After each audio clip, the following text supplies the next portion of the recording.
Hi viewers, ఎలా ఉన్నారు? ఈరోజు లంచ్లో ఏదైనా యమ్మీగా చేసుకుందామని చూస్తే 3 వంకాయలు ఫ్రిడ్జ్లో ఉన్నాయి. ఏం చేద్దాం? ఐడియా ఏదైనా స్పెషల్గా చేసేద్దామా మరి? ముందుగుండా స్టవ్ వెలిగించి ఇదిగోండి ఇలా నెట్లా ఉండే స్టాండ్, అదే మన పుల్కాని టర్న్ చేయడానికి యూస్ చేస్తాం కదండి, ఆ స్టాండ్ ఇలా పెట్టుకొని ఈ 3 వంకాయల్ని ఇలా వాటిపైన పెట్టి కాల్చేయాలి, చక్కగా బర్న్ చేయాలి. ఇదిగోండి ఇలా స్టాండ్ పెట్టేనా. ఇప్పుడు ఒక్కొక్కటిగా ఈ 3 వంకాయల్ని ఇలా పెట్టి చక్కగా తిప్పుతూ కాల్చుకోవాలి.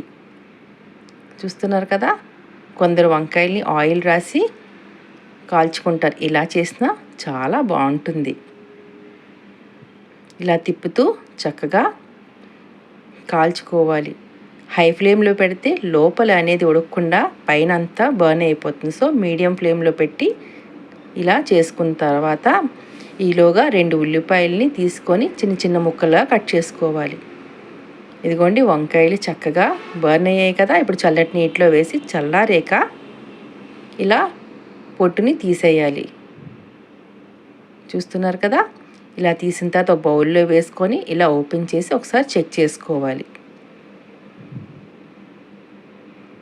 తర్వాత ఇలా స్మాష్ చేసుకోవాలి.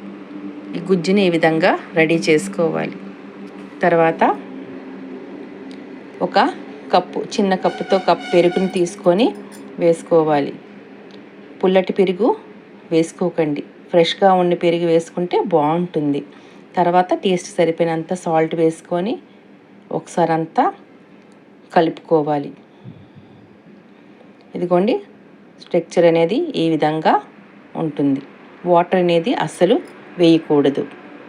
ఇప్పుడు తాలింపుకి అల్లం తురుము, పచ్చిమిర్చి, ఎండుమిర్చి, ఉల్లిపాయలు, కరివేపాకు, పోపు దినుసుల్లో జీలకర్ర, ఆవాలు, శనగపప్పు, మినపప్పు ఉంటుంది. ఇప్పుడు ఇలా అన్నీ ఈ విధంగా పోపులో వేసేసి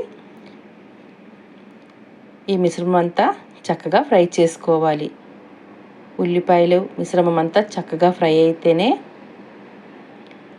ఈ వంకాయ పెరుగు పచ్చడి. ఇప్పుడు అర్థమవుతుంది కదా, నేను ఈరోజు చేయబోయేది వంకాయ పెరుగు పచ్చడి.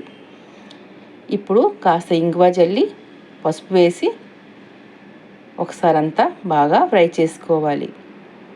ఈ వంకాయ పెరుగు పచ్చడికి ఈ తాలింపే ముఖ్యమైనది. ఇప్పుడు ముందుకుండా రెడీ చేసుకున్న వంకాయ పెరుగు గుజ్జుని ఇందులో వేసేయాలి. వేసేసి గ్యాస్ ఫ్లేమ్ని లోలో పెట్టేసి 2 నిమిషాలు ఈ విధంగా తిప్పుతూ కలుపుతూ ఉండాలి. చూస్తున్నారు కదా. మరి మీలో ఎంతమందికి ఈ వంకాయ పెరుగు పచ్చడి ఇష్టమో కామెంట్లో చెప్పేయండి. నాకైతే భలే ఇష్టమండి. ఇదిగోండి 2 నిమిషాల్లోనే రెడీ అయిపోయింది. ఇప్పుడు గ్యాస్ని ఆఫ్ చేసి సర్వింగ్ బౌల్లోని ఈ పెరుగు పచ్చడి, వంకాయ పెరుగు పచ్చడి తీసుకొని కొత్తిమీర వేసి గార్నిష్ చేసుకోవడమే. చూశారు కదా ఎంత బాగుందో. ముద్దపప్పుతోని దీని కాంబినేషన్ అయితే అద్భుతంగా ఉంటుంది, చాలా బాగుంటుంది. చూసారా ఎంత మంచి సువాసనతో, చాలా బాగుంటుందండి. మీరు కూడా తప్పకుండా ట్రై చేయండి. రెసిపీ ఎలా కుదిరిందో కామెంట్లో చెప్పేయండి. మర్చిపోకుండా లైక్, షేర్, సబ్స్క్రైబ్ కూడా చేయండి. Thank you for watching. Have a nice day.